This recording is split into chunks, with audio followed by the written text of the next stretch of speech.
Welcome to ETHDam, to ETHDam, to ETHDam, to ETHDam, to ETHDam. Thank you for the introduction. My security tip is never check your email from the last panel. Thank you for having me back. Honored to be here. The last couple of years that I got to talk to this crowd, I talked about the product that we were about to build. This year, I get to talk about the product that we have shipped last month, and it's way better, yeah.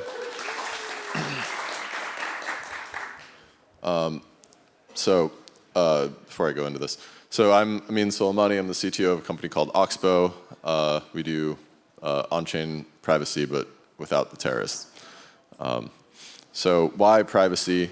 I want to ground this conversation in some sort of real stuff. One of the things that this actually applies to the Netherlands had one of the highest casualty rates during the Holocaust because of their civil surveillance infrastructure. And the lesson to learn from this is that you don't always know who is going to inherit the systems that you build.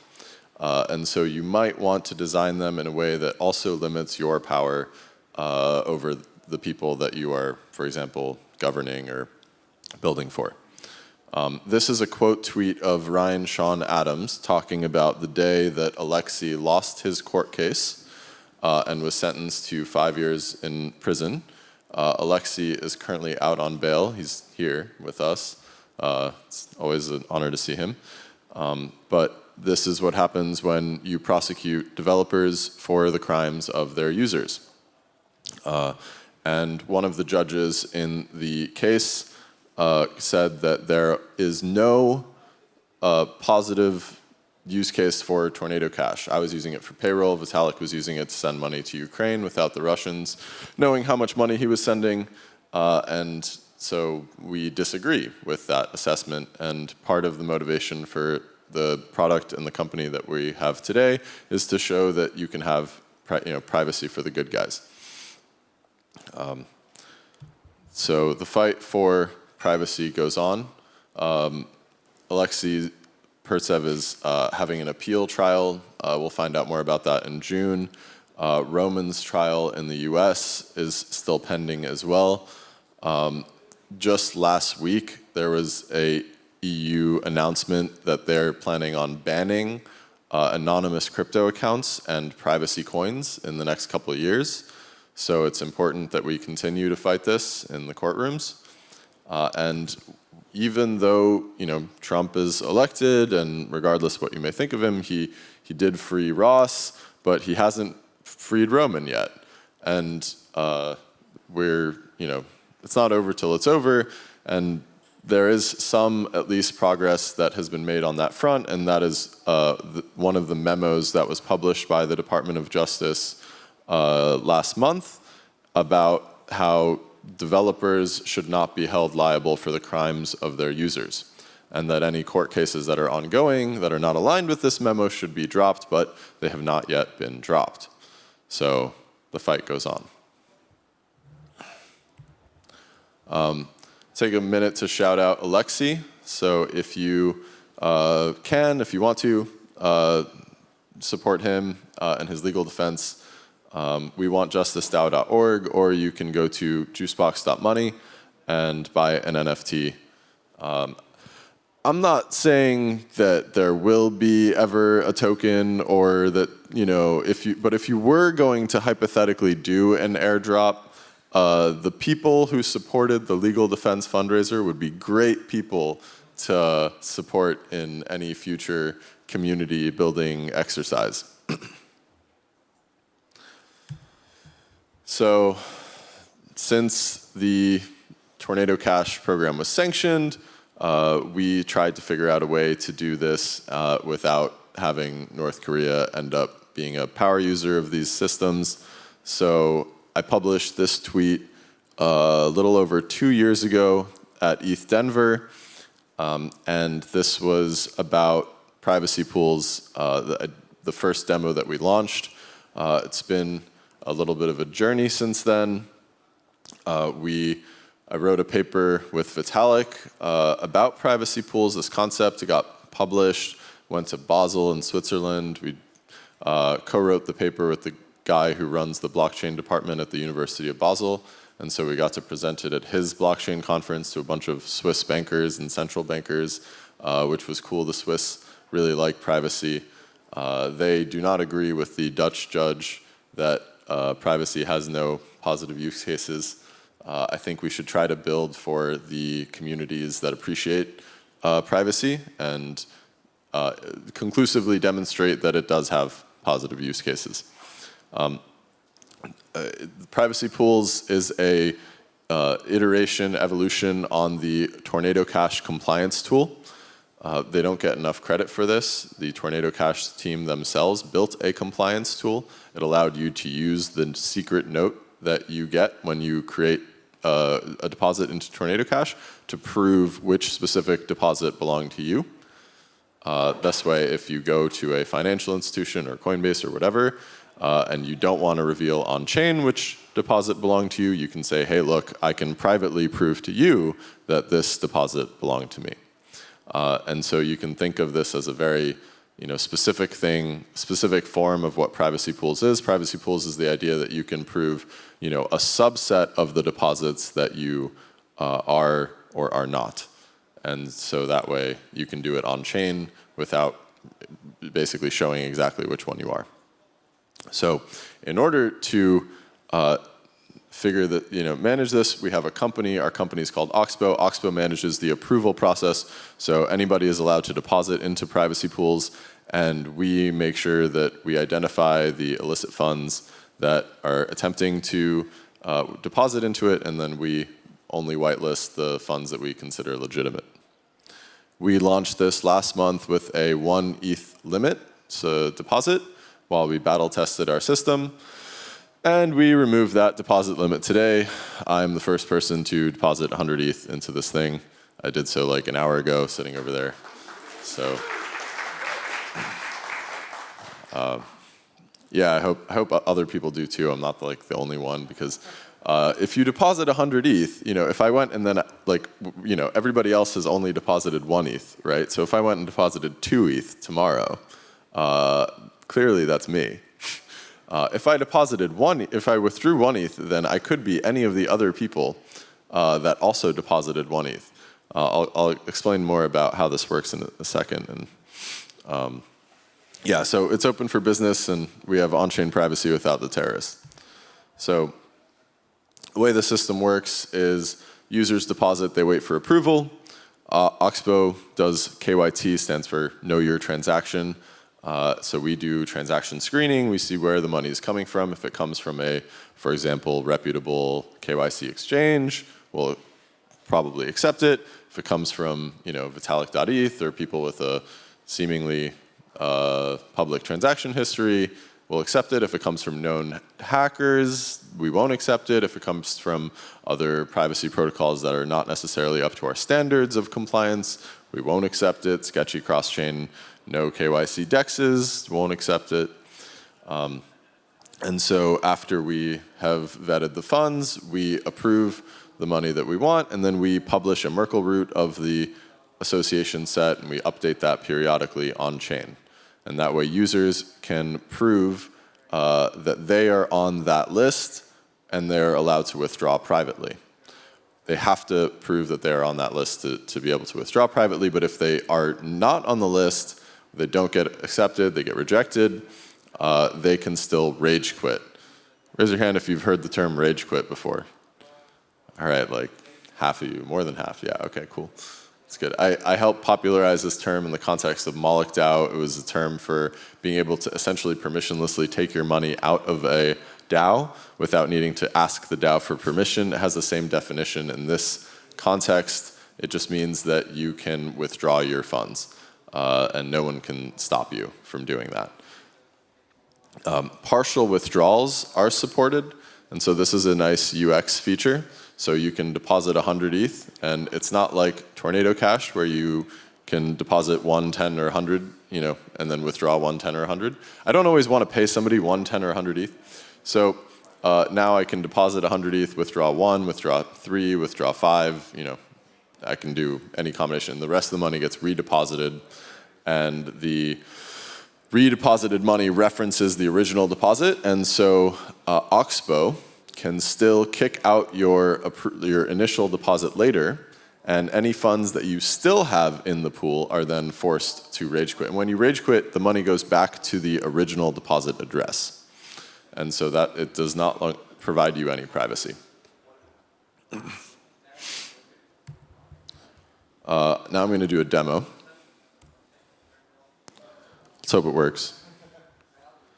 It's always risky doing a demo, you know, in front of a crowd. Can you guys see this? Yeah? Okay. So I'm already logged in. And so you basically have a seed phrase. Instead of needing to have a note for each deposit, it's all stored on the single seed phrase. And so I can deposit, I'm going to just do 1 ETH for now. And just for the sake of the demo, show you how it works. One thing to note here is that the fees are added on top. We have a 0.5% vetting fee that gets paid even if you get rejected. So, you know, as a to dissuade people who are probably going to get rejected from trying to deposit lots of money into it.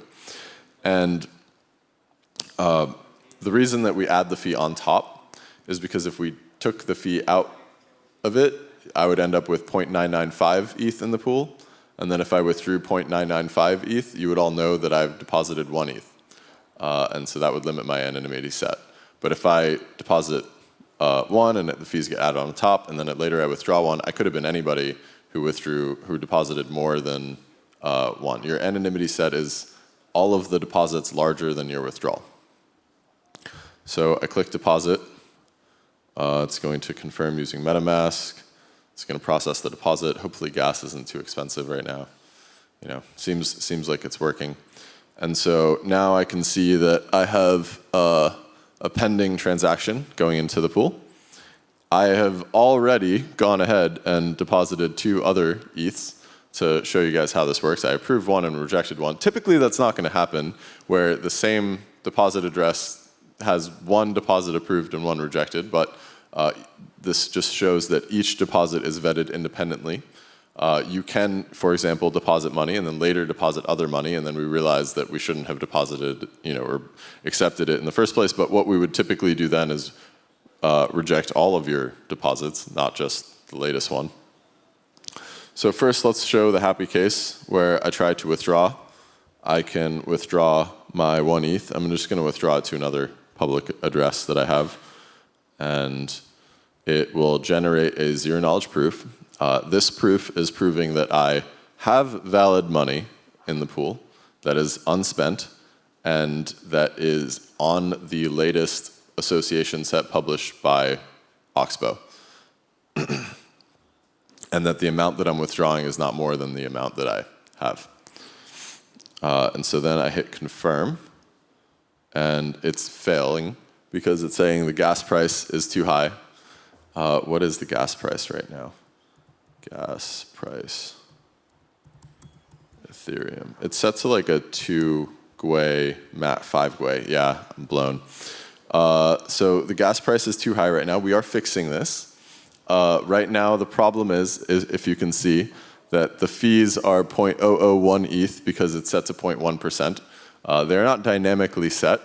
What it should do, what it will do soon, is it will basically charge me 1% margin on top of whatever the gas costs. So if the gas costs 5 Gwei right now, that means this would cost me, I don't know, something like $5, and so it's going to charge me $7 because it's going to charge me that $2 on top of the $5, and then I'll be able to withdraw. So we'll come back to this. But when it comes to rage quitting, you send the transaction yourself from the address that you deposited from. And so for the money that has been declined, I can't withdraw it, but I can click the exit button. It's called exit in the UI, not rage quit, unfortunately. And so I can click this, and it'll pop up MetaMask because I'm paying the gas, and it says that it's going to give me 1 ETH. And once this is processed, then I will have received the ETH back to my depositing address. And so that has exited. And I can do the same with the pending. So I don't have to wait for it to get approved or rejected. I can still exit money that is in flight, pending being accepted. And so together, this combination where I can withdraw my money at any time, that makes the system non-custodial. So Oxbow cannot move your money. We can't freeze your money. You always have custody of your own money at all times. Unless the gas price is too high, and then you... No, I mean, I could still exit it, but like, it's just... I doubt it's gone down from 5. Yeah, it's still okay. Well, that's it for the demo. Thank you.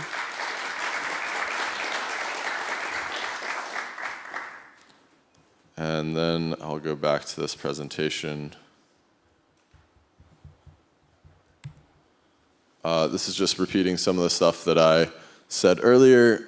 When you design a system like this, it's important to think about what privileges the admin has, how they can be used, how they can be abused. And so in, for example, an emergency scenario, Oxbow could nuke the whole association set of approved deposits that are allowed to withdraw privately and say nobody is allowed to withdraw privately. And all the users still have control of their money. They can rage quit. And what we cannot do is retroactively de-anonymize withdrawals. And so this system does not create a honeypot of financial data. Once you have been approved and you have withdrawn, there's no way for us to go back and say this withdrawal corresponds to this deposit. So we have a button where we can prevent future deposits to the pool. We can kill the pool. But we cannot freeze or move the user's funds that are already in the pool. And so the users have to, still have the ability to rage quit and take their money out. There's 2 smart contracts that make the system, and one is called the entry point, and the entry point corresponds to control over setting the fees, so we can update the fee schedule. One thing we plan to do is maybe right now it's a 0.5% applied to everybody. If people deposit a lot, we might want to have lower the fees for high volume users in the same way that exchanges have volume discounts. That would be something that we would upgrade the entry point to be able to do, as well as the relay function if we want to, for example, add the ability to use account abstraction relayer network for relaying instead of a specific relayer. But what we cannot do is upgrade the privacy pool contract, which holds all of the user's funds and implements the rage quit function. That is immutable. It's going to be the same until the end of time. And that is part of what contributes to making the system non-custodial. And so it is permissioned, but it's not permissioned in the same way Tether is permissioned, where it has a blacklist button that can freeze all your money. It's permissioned in the sense that the privacy part of it is permissioned. But you still get the privacy. And this is the trade-off that we implemented in order to satisfy both our compliance requirements, our legal requirements, and create a system that cannot be essentially tainted by North Korean hackers trying to steal everybody's money and then launder it through systems that would then associate with everybody else. So this is the evolution of the Tornado Cash compliance tool. This is how we have on-chain privacy, but without the terrorists. So we have some future plans. We plan to add ERC20 support. It's already there in the contract level, circuit level. Just need to add to the UI and update the relayers. One of the things people seem to want is yield-bearing tokens, because you want to keep your money in the pool for a long time. You want it to be earning yield while you do. It works out of the box with Aave USDC or wrap staked ETH and things like that. You can also even tokenize LP positions and throw that in the pool and anonymize those too. We want to add smarter relayer fees. You guys saw this demo, you understand that part. Need to dynamically respond to gas prices. We want to deploy this on all the EVM chains and also add non-EVM support, probably StarkNet first. We're rewriting this in Cairo. Same compliance system, just updated contracts. Circuits still work. So we have some ideas for a V2, but first we're going to just roll with the system that we have. And yeah, there's fun features like you can do swaps, keep the money in the pool, and have an account system. So right now, every single deposit you make is like a separate account. You might want to have like the deposit address be an account and then be able to merge all of your money corresponds to that. You might want to have balances in all of the different tokens without needing to like deposit each token separately. So these are all things that we'll be working on. We are hiring. Please join us if you're interested in this kind of thing. We're building privacy for the good guys. Follow us on Twitter. I'm Ameen Sol. This project is called Oxbow and Privacy Pools. Thank you. Who knows what this is? PG. This is what's called an oxbow lake. And so what happens is that the river goes and then it bends, and but then it like attaches to itself, and then the bend ends up as a pool of isolated liquidity. And it also starts with like a 0x, so we thought it was cool. So anyway, thank you for time. Yes, thank you very much. Thank you very much. There are questions? Can you guys hear me? Okay, yeah. Okay. Thank you very much, Ameen. We'll quickly pivot to the Slido for some questions. Actually, one of the questions was, if we can get it on. Yeah, perfect. How did you come up with the name? But I think that's pretty much already answered at this point. The second question is, so what's the difference between Tornado Cash and Oxbow? And in the sense that, how do you get relegated? Yeah, I'll answer that one. Main difference between Tornado Cash and Oxbow, we solved the most important problem, which is keep the terrorists out. We solved the second, a less important but also important problem, which is the UX. So you can do partial withdrawals. Partial withdrawals are nice because I can keep most of the money in there and then just send it out as I need it. Send you 1 ETH, send you 2 ETH, send you 4 ETH. And that's basically it. What are the key differences between Privacy Pools implementation and Railgun's POI? Any pros or cons? Yeah. So props to Railgun for implementing the research that MolochDAO paid for and funded. Thank you for pioneering this, Railgun. The main difference between these two systems is that they cannot remove people from the whitelist. So once you get into the Railgun, your deposit is approved, you're in forever. And I prefer not, that seems a little extreme for me. It's not a very recoverable system from mistakes. If you make a mistake, you let illicit funds in, it's going to taint your pool forever. Whereas in privacy pools, if we discover that we make a mistake, or it's not necessarily a mistake, like somebody has deposited money and like this happens where there's, I don't know, like Roman Semenov is a horrible example for this, I know, because like I love the guy. But he is on the US sanctions list, and as a US company, you have to block his money. And so if he had deposited money into the system and then we had to, he got sanctioned or anybody got sanctioned, you could then remove that deposit because they became a criminal later. So and then when you remove that deposit, everyone else who withdraws from that point forward dissociates from that user and those funds. And I see there's a message also from the team. So it says training wheels are off. Yeah, privacy pools removes deposit limits. I think someone, I don't know if it's a question, someone said, if bad hackers stole your crypto, it's your fault for failing to protect it. But I don't think that's really a question. That sounds like somebody who is friends with the hackers, Probably. It's like, I mean, I vaguely agree, but like, it's like, I prefer to not associate with the funds of the people who stole money from my friends, if I can. Yeah. And lastly, do you think exchanges will be pressured by legislation to even censor addresses that have interacted with privacy pools? Well, if the EU passes their ban on anonymous coins, then the answer to this question is a resounding potentially yes. Yeah. And so it's important that we not only fight this battle with code, but we also fight this battle in legislature and provide legitimate use cases for the technology to drive the conversation to get actual privacy and security for people in practice, not just in theory. All right, I want you guys to thank Ameen once again for his speech.